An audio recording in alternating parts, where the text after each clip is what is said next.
जय हिंद, जय भारत, वंदे मातरम। साथियों, सत्य और न्याय के प्रतीक पृथ्वी दर्पण न्यूज चैनल में आपका स्वागत है। मैं हूं आपके साथ आपका योगी माथुर। हम खड़े हैं शमशान घाट में या मरघट घाट में, जहां पर प्रत्येक मानव मात्र की यात्रा समाप्त होती है कि ये अंतिम सत्य है। इसलिए मौत को और ईश्वर को सदैव अपने चित्त में स्मरण करते रहना चाहिए और सदकर्मों की तरफ बढ़ते रहना चाहिए। इसलिए जय महादेव, जय मरघट बाबा। आज खबर करते हैं आज की रखो की ओर। पुंछ में आतंकी हमला, 5 बलिदान हो गए हैं सैनिक। और संसद के निलंबित पे सियासी हंगामा। यानी समाज के अंदर क्या हो रहा है, सीमा के अंदर क्या हो रहा है, कुछ नहीं किसी को लेना देना। और सब अपने अपने मटर गश्ती में, अपनी अपनी कुर्सी बचाने में, अपनी अपनी मौज मस्ती में लगे हुए हैं। क्या करें, कहाँ जाएं, किसको बताएं, कुछ समझ से बाहर है। अब ये जो 7 दशक का दंश खत्म लिखा हुआ है अनुच्छेद 370 धारा पर, ये बिल्कुल ठीक लिखा हुआ है। ये अंश 7 एक ही नहीं है, अनेक है, अनेक। मैं थोड़ा सा भारत की राजनीति पर, इस मरघट की पावन भूमि पर खड़ा होकर प्रकाश डालना चाहूँगा। 1947 राजनीति क्या है, कैसी चल रही है राजनीति, क्या होती है देश में, और देश के राजनीतिकों की मानसिकता क्या है, उनके पास कितना अथाह दिमाग हो रहा है, अति बुद्धि हो रही है, सुपर माइंड हो रहा है। 1947 में महान भारत भूमि के 2 टुकड़े करे, एक भाई किस आधार पर एक मुस्लिम राष्ट्र बनेगा और एक हिंदू राष्ट्र बनेगा, या सनातनी बनेगा, वैदिक बनेगा, 2 है। लेकिन पाकिस्तान बना, वो मुस्लिम राष्ट्र बन गया। बांग्लादेश बने बाद में, वो मुस्लिम राष्ट्र बन गया। इसको धर्मनिरपेक्ष राष्ट्र बनाया गया। और किस लिए कि पंडित जवाहरलाल नेहरू को इतिहास के पन्नों में दर्ज होना था। भारत का प्रथम प्रधानमंत्री कौन?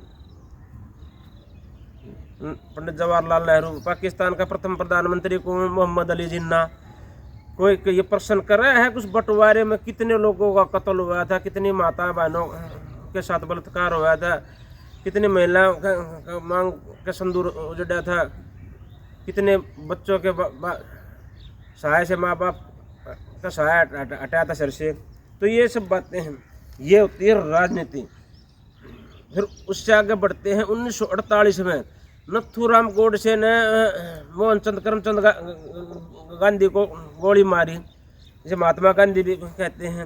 अब नथुराम गोडसे महात्मा गांधी से मतभेद था, उनको विचार नहीं मिलने थे, या उनकी कथनी करनी एक समान नहीं थी, उस विषय पे नहीं जाना चाहता। लेकिन उसका कारण था कि वो उनके विचारों से सहमत नहीं था। तो उसके बाद क्या राजनीति होती है, अनेक ब्राह्मणों का कत्लेआम शुरू हो जाता है। क्यों?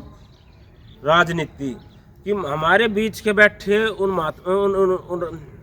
राजनीतिक परिवारों के चापलूस चाटुकार होते हैं, उनकी नज़रों में हीरो सुपर हीरो बनना चाहते हैं। इसलिए निर्दोष उसी जात समाज के लोगों को मार दिया जाता है। क्या यह उचित है, न्याय संगत है? क्या यह ऋषि को राजनीति कहते हैं? नहीं, इसको दुष्ट नीति कहते हैं, पाप नीति कहते हैं, अनीति कहते हैं, अन्याय अत्याचार कहते हैं। गोडसे ने गांधी को मारा, कारण था भी नहीं पसंद है उसके विचारधारा से, लेकिन उन निर्दोष नहीं हत्या ब्राह्मणों को क्यों मारा? ये कितनी ये प्रश्न चिन्ह है।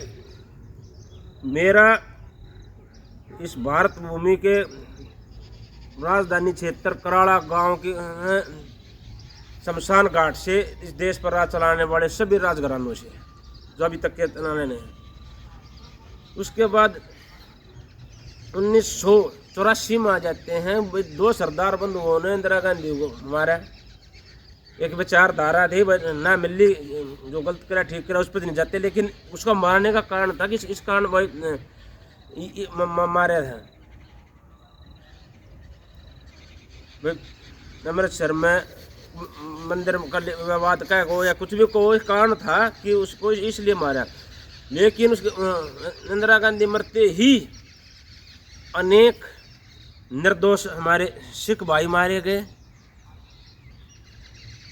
क्यों? उनने क्या करा था? इंदिरा गांधी का क्या बिगाड़ लिया था? वही अपने कर रहे थे, खा रहे थे अपने मेहनत मजदूरी, लेकिन गरीब सरदारों को यहाँ टारगेट बनाकर सुल्तानपुरी मंगोलपुरी से एरिए में हम ज़्यादा बड़े नहीं थे, छोटे थे, 10-12 साल के बच्चे के आसपास। हमें सख्त हिदायत थी कि 84 के दंगे में बाहर नहीं जाना है। भाई हमारे कक्का ताऊ ने 3 आदमी मुख्य थे जो गांधी परिवार के अंदर घुसकर उनका करना चाहते थे।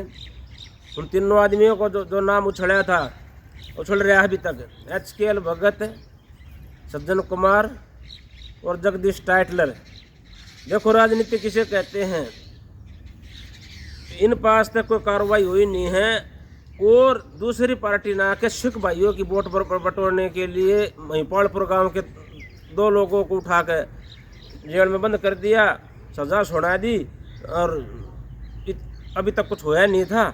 और एकदम फटाफट उसका कर 6-7 साल से जेल में है, सिर्फ दिल्ली विधानसभा में अपने वोट बैंक लेने बढ़ाने के लिए।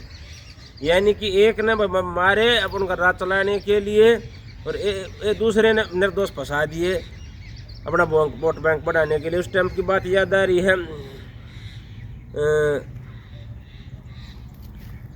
राजीव गांधी ने बोला था कि बड़ा कोई दर्द गिरेगा तो धरती दलेगी, यानी कि हमारी माँ मरी है तो भाई कतलेआम तो मत चाहेंगे, सीधे शब्दों में ये बताऊँ। अब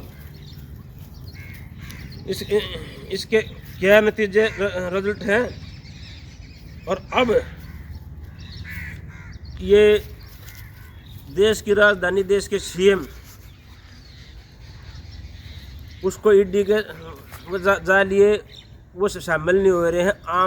आम आदमी का संबंध जाव है और वो कोर्ट में नियम है और अगले दिन उठा बंद मारेंगे और फिर घूमे जो जमानत करवाते हैं। वकील अपने तरीके से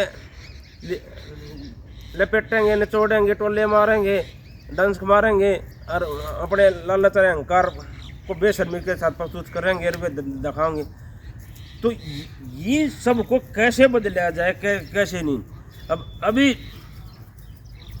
हमारे पहलवान बहनों और पहलवान भाइयों ने अपने गोल्ड मेडल वापस कर दिए कि एक वो जो ओलंपिक संघ का अध्यक्ष था ब्रजभूषण, उसका रिटायरमेंट के बाद दूसरा बैठा है, उसने अपना आदमी बैठाया है, ये बोला है दबदबा कायम रहेगा। मतलब ये क्या मतलब है? ये किस चीज़ की राजनीति चल रही है कि जब इतने बड़े इंटरनेशनल खिलाड़ियों को न्याय नहीं है तो हमारे जैसे सामान्य लोगों को तो कहाँ न्याय रखा है। मैंने सुप्रीम कोर्ट से समाचार हुआ, SDM कोर्ट से लेकर सुप्रीम कोर्ट तक केस लड़े हैं और थक हार कर लुट पिट कर अपने घर बैठ गया।